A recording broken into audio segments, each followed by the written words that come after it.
After World War II, millions of returning veterans used the GI Bill of Rights to get an education and to buy homes.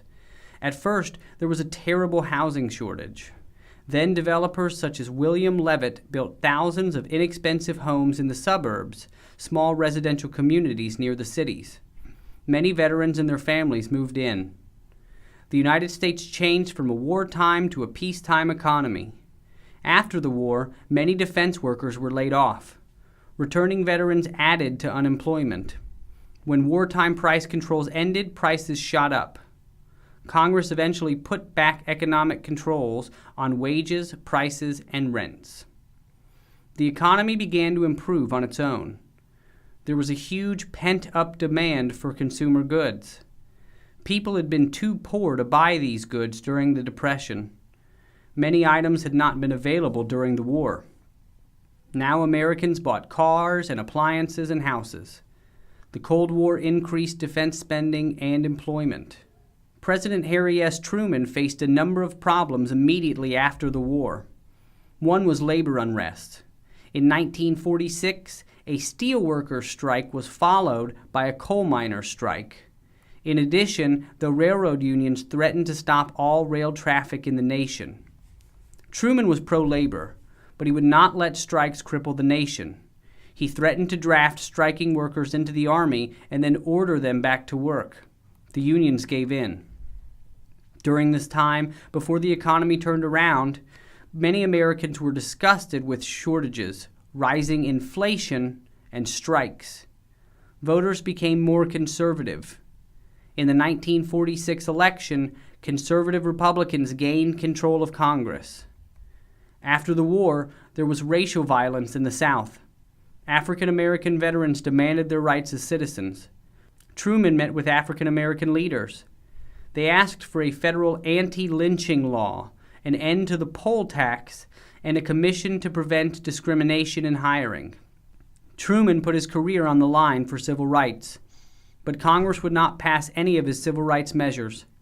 Finally, Truman acted on his own. In 1948, he issued an executive order to desegregate the armed forces. He also ordered an end to discrimination in hiring government employees. Meanwhile, the Supreme Court said that African Americans could not be kept from living in certain neighborhoods. These acts marked the beginning of a federal commitment to deal with racial issues. Truman was nominated for president in 1948. He insisted on a strong civil rights plank in the Democratic Party platform. This split the party. Many Southern Democrats left the Democratic Party. These Dixiecrats were against civil rights. They wanted to preserve the Southern way of life. They formed the States' Rights Party. Some liberals left the Democratic Party to form the Progressive Party. It didn't look like Truman could win, but he took his ideas to the people. He criticized the Do-Nothing Congress. Truman won a narrow victory, and Democrats took control of Congress. Truman tried to pass economic and social reforms, calling his program the Fair Deal. Health insurance and a crop subsidy program for farmers were both defeated by Congress.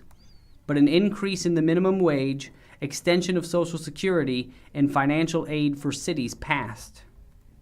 Truman did not run for re-election in 1952. The big issues of that campaign were 1. The stalemate in the Korean War, 2. Anti-communist hysteria and McCarthyism, 3. The growing power of the federal government, 4. Strikes, and 5. Inflation. Voters wanted a change. The Republicans nominated war hero General Dwight D. Eisenhower. He easily beat Democrat Adlai Stevenson. Eisenhower was a low-key president with middle-of-the-road policies. He did have to deal with one controversial issue, civil rights. In 1954, the Supreme Court ruled in Brown v. Board of Education that public schools could not be segregated. Eisenhower believed that the federal government should not be involved in desegregation, but he upheld the law. When the governor of Arkansas tried to keep African American students out of a white high school, Eisenhower sent federal troops to integrate the school. The America of the mid-1950s was a place of peace, progress, and prosperity. Eisenhower won a landslide re-election in 1956.